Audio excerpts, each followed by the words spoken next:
கரும்புக்கு ton ஒன்றுக்கு ஊக்கத்தொகையாக 349 ரூபாய் வழங்கப்படும். இதன் மூலம் 1,30,000 விவசாயிகள் பயன்பெறுவார்கள் என்று தமிழக அரசின் வேளாண் பட்ஜெட்டில் தெரிவிக்கப்பட்டுள்ளது. 2025-26 ஆண்டுக்கான வேளாண் நிதிநிலை அறிக்கையை அந்த துறையின் அமைச்சர் எம்.ஆர்.கே. பன்னீர்செல்வம் இன்று தாக்கல் செய்தார். முன்னதாக அவரும் வேளாண் துறை அதிகாரிகளும் முதல்வர் ஸ்டாலினை சந்தித்து வாழ்த்து பெற்றனர். பின்னர் காலை 9:30 மணிக்கு பட்ஜெட் தாக்கல் செய்தார். அப்போது கடந்த 4 ஆண்டுகளில் 147 லட்சம் மெட்ரிக் டன் நெல் கொள்முதல் செய்யப்பட்டு 1,452 கோடி ரூபாய் ஊக்கத்தொகை வழங்கப்பட்டுள்ளதாக தெரிவித்தார். மேலும் கரும்பு விவசாயிகள் பயன்பெறும் வகையில் கரும்புக்கான ஊக்கத்தொகையை 349 ரூபாய் உயர்த்தி வழங்க உள்ளதாக குறிப்பிட்டார். இதற்காக நிதிநிலை அறிக்கையில் 297 கோடி ரூபாய் ஒதுக்கீடு செய்யப்பட்டுள்ளது.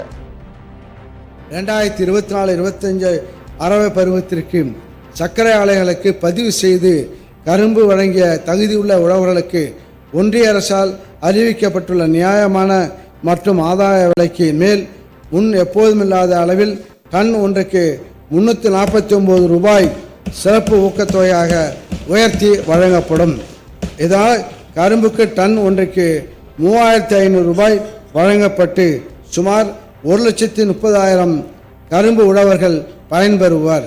இதற்கென ரூபாய் 297 கோடி ஒதுக்கீடு செய்யப்படும்.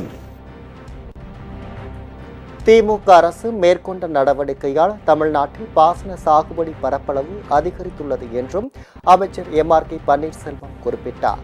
டெல்டா மாவட்டங்கள் தவிர்த்து பிற 29 மாவட்டங்களில் நெல் சாகுபடி பரப்பினை அதிகரிக்க சிறப்பு தொகுப்பு திட்டம் செயல்படுத்தப்படும். இந்த திட்டத்திற்கு 102 கோடி ரூபாய் ஒதுக்கீடு செய்யப்படும் என்றும் அமைச்சர் எம்.ஆர்.கே. பன்னீர்செல்வம் தெரிவித்தார். தமிழ்நாட்டில் டெல்டா அல்லாத 29 மாவட்டங்களில் சராசரியாக 34 லட்சம் ஏக்கரில் நெல் சாகுபடி மேற்கொள்ளப்படுகிறது.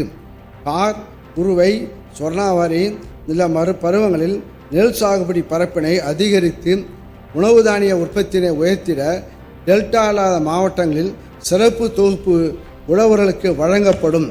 நெல் இயந்திர நடவு மானியம், தரமான சான்று பெற்ற விதைகள் உள்ளிட்டவற்றுக்கு ரூபாய் 102 கோடி நிதி ஒதுக்கீடு செய்யப்படும்.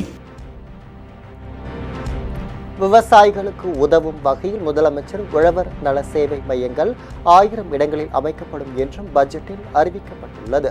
வேளாண் துறை பட்ஜெட் தாக்கலை முன்னிட்டு திமுக எம்எல்ஏக்களும் முதல்வரை தவிர மற்ற அமைச்சர்களும் இன்று அவையில் பச்சை துண்டு அணிந்திருந்தனர்.